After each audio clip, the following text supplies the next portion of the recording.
বন্ধুরা, আজকে আপনাদেরকে এমন একটা কথা, দুঃখর কথা বলতে চাচ্ছি, সেটা আপনারা হয়তো সবাই দেখেছেন বিভিন্ন পোস্টে। এই সেই ভিডিও, যে ভিডিওতে একজন ভাই 2 মাস আগে মরা বোনের কাঙ্কাল বা হাড্ডি নিয়ে ব্যাংকে গিয়েছে। উড়িষ্যার এই ঘটনা হচ্ছে উড়িষ্যার রুরাল ব্যাংকে 20,000 টাকার জন্য তার বোনকে কবর থেকে উঠিয়ে নিয়ে ব্যাংকে নিয়ে যাইতে হইতেছে। আপনারা দেখতে পাচ্ছেন, কবর থেকে তুলে নিয়ে ব্যাংকে গিয়েছে। কারণ যখন 20,000 টাকা তার বোনের নামে থুয়েছিল, তার বোন 20,000 টাকা থুয়েছিল, কিন্তু সেইখানে বলা হয়েছে যে কোনো নমিনি দেয়নি।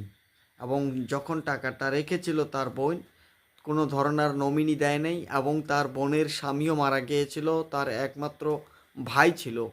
সেই ভাইয়ের নাম হলো জিতু, যিনি দেখতেই পাচ্ছেন বস্তায় ভরে, মুখটা বস্তায় ভরে, ঠ্যাং দুটো বাহির করে নিয়ে ব্যাংকের দিকে যাচ্ছে। এটা হলো উড়িষ্যার ঘটনা। বোনকে নিয়ে ব্যাংকে গিয়েছে শুধু টাকা তোলার জন্য। কেন আপনারা জানেন? কারণ ব্যাংক অফিসারকে যখন বলা হয়েছিল যে তার বোনের আর কেউ নাই, বা তার বোনের যে টাকা আছে সেই টাকাটা তিনাকে দিতে লাগে, আর সেই সময় ব্যাংক অফিসার সেই মানুষটাকে বলেছিল যে ডেথ সার্টিফিকেট নিয়ে আসো, নাইবা সেই মানুষটার যে প্রমাণ একটা ভালো নিয়ে আসেন। কিন্তু সেই মানুষ তার বোনকে তুলতে গিয়েছে, তার জন্য একটা সমস্যা মনে হয়েছিল, বা বুঝতে পারেনি যে ডেথ সার্টিফিকেট কোথায় তুলবে বা কিভাবে তুলবে। আপনারা কিন্তু সবাই জানেন, বর্তমান জন্ম থেকে শুরু করে নিয়ে মৃত্যু পর্যন্ত, জন্ম থেকে শুরু করে নিয়ে মৃত্যুর সার্টিফিকেট পর্যন্ত কিন্তু মানুষকে কিছু কিছু জায়গায় টাকা দিয়ে নিতে হয়। মৃত্যুর সার্টিফিকেটটাও টাকা ছাড়া দেয় না, এমন পরিস্থিতি, এমন দেশ হয়েছে। আর এই দেশেই বিভিন্ন নেতা কিন্তু বলে 70 বছরেও যা হয় নাই তা আজকে আজকে হইতেছে, 40 বছরেও যা হয় নাই, 40 বছরেও যা উন্নতি হয় নাই আজকে সেটা হয়েছে। এটা আসলে নেতারা কিন্তু ঠিকই বলতেছে, আপনারা ঠিকটা বুঝতেছেন না। নেতারা ঠিকই বলতেছে যে 40 বছর আগে বা 70 বছর আগে এই রকম গরিব মানুষ শুধু 20,000 টাকার বা দরিদ্রতার কারণে তার বোনের কঙ্কাল তুলে নিয়ে আসতে বাধ্য করেছে। এটায় 70 বছর আগে কিন্তু এরকম কোনো ধরনের পরিস্থিতি ছিল না। অফিসের যেটা কাম, যেগুলো, যেখানে যে ডিপার্টমেন্টেতে আপনারা যান, ভারতের যে কোনো কোনায় যান, যেইখানে যেইখানে বিজেপি আর বিজেপি সরকারের অ্যালায়েন্স সরকার আছে, সেই জায়গাগুলোতে আপনারা দেখবেন কোনো অফিসে গিয়ে কোনো ধরনের গরিব মানুষের সাথে তো কথাবার্তা নেই, কিন্তু যে আমির বা ধনী আছে তাদেরকে কিন্তু ঠাকুর ঠাকুর করা হয় যে কোনো অফিসে। তাদেরকে যে কোনো অফিসে ভ্যালু দেওয়া হয়, কিন্তু গরিব মানুষকে না, গরিব মানুষের সাথে কোনো অফিসার ভালোভাবে কথা বলে, না কোনো ভালোভাবে তাদেরকে বোঝানোর চেষ্টা করে, না তাদের অসুবিধা হলে সেই সুবিধাটা সমাধার চেষ্টা করে। কোনো অফিসারে আপনারা সেই রকম দেখতে পারবেন না। হয়তো 100-এর ঠাই হয়তো 5% সেই রকম আছে, বাকি 95% আপনারা যদি দেখেন যে কোনো অফিসে যান, গিয়ে অফিসের হালাত, অফিসের অবস্থা বর্তমানে এরকম হয়েছে। রুরাল ব্যাংকে গিয়েছিল সেই মানুষটা, রুরাল ব্যাংকে টাকা রেখেছিল তার বোন, এবং আর যার জন্য সেই মানুষটাকে তার বোনের কাঙ্কাল তুলে নিয়ে ব্যাংকে যাওয়া হয়েছে। এটাই হলো দেশের পরিস্থিতি, এটাই হলো আমাদের ভারতের পরিস্থিতি। আজকে ভারতে বিভিন্ন নেতা কত সুন্দরভাবে ভাষণ দিচ্ছে।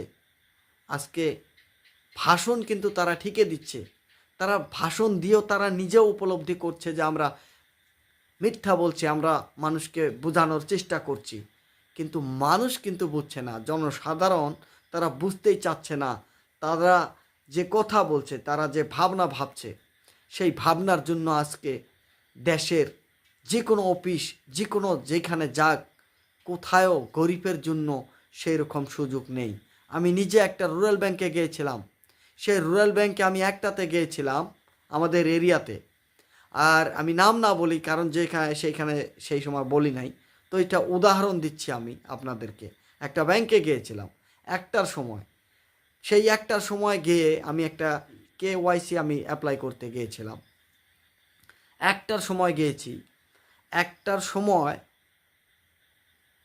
বলা হয়েছিল লিঙ্ক ছিল না, 1:30 বেজেছে, 1:30 বাজার পর লিঙ্ক এসেছে, লিঙ্ক আসার পর সেই অফিসার খাইতে গিয়েছে, 2:30 বাজে, তবুও সেই অফিসার আসে না। 3টার সময় যখন আসলো অফিসার, আসার পরেও সেই অফিসার কাজ করে না।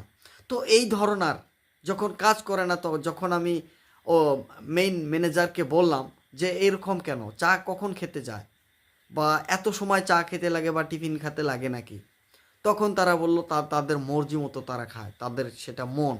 তো এই ধরনের পরিস্থিতি আজকে কিন্তু দেশের পরিস্থিতি। আর যদি সাধারণ মানুষ দেখা যায়, সাধারণ মানুষ দেখে ওরা কোনো ধরনের ভালো কথাবার্তা বলে না, বোঝানোর চেষ্টা করে না। এটাই হলো ভারত দেশের পরিস্থিতি। আজকে ভারত দেশে গরিবের জন্য আইন বানানো হচ্ছে, গরিবকে কিভাবে সাজা দেওয়া হয়, গরিবকে কিভাবে তাদেরকে আক্রমণ করা যায়, গরিবকে কিভাবে ভয় দেখানো যায়, গরিবকে নিয়ে কিভাবে ভোট নেওয়া যায়, সেই ধরনের আলোচনা চলছে, সেই ধরনের কথাবার্তা হচ্ছে, সেই ধরনের পরিস্থিতি চলছে। কিন্তু আসল যে দেশটা চলছে শুধু গরিবে চালাচ্ছে, গরিবেই কিন্তু এত পরিশ্রম করে তারা ট্যাক্স দিচ্ছে, তারা তাদের সেই ট্যাক্স দিয়ে দেশ চলছে, অথচ সেই গরিবের কথাই শোনা হচ্ছে না, অথচ সেই গরিবই যাচ্ছে না, অথচ মুখে মুখে বলা হচ্ছে যে আগের দিন নাই, এখন 70 বছরে যা হয় নাই, এখন এই 70 বছর পর ভারতে উন্নতি হচ্ছে, 40 বছরেও যা হয় নাই ভারতে তা 40 বছরের উন্নতি হচ্ছে। এগুলো হলো ভাষণ, নেতাদের ভাষণ। কিন্তু পরিস্থিতি আপনারা দেখুন, মানুষের অবস্থা দেখুন, অফিসে যান, যে কোনো আপনি যদি একটা পিআরসি আনতে যান, সেই পিআরসিটা যদি কোনো ধরনের আপনাদের কোথায় কোথায় যায় সেটা জানেন, পিআরসির ডকুমেন্ট যদি আপনারা সেই পিআরসিটার কাগজটা নেন বা সেটার যদি কোনো ভেরিফিকেশন করতে লাগে, সেই ভেরিফিকেশনও টাকা ছাড়া হয় না।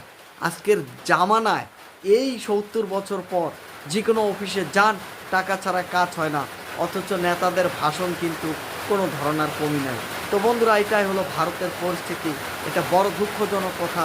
আর এই দুঃখজনক কথা আপনাদেরকে ভাবা দরকার এবং এই ভিডিওগুলো শেয়ার করা দরকার যে আসলে ভারতের কী পরিস্থিতি। আপনারা দেখতে পাচ্ছেন জ্যাপান মিডিয়া নেটওয়ার্ক। ধন্যবাদ সবাই।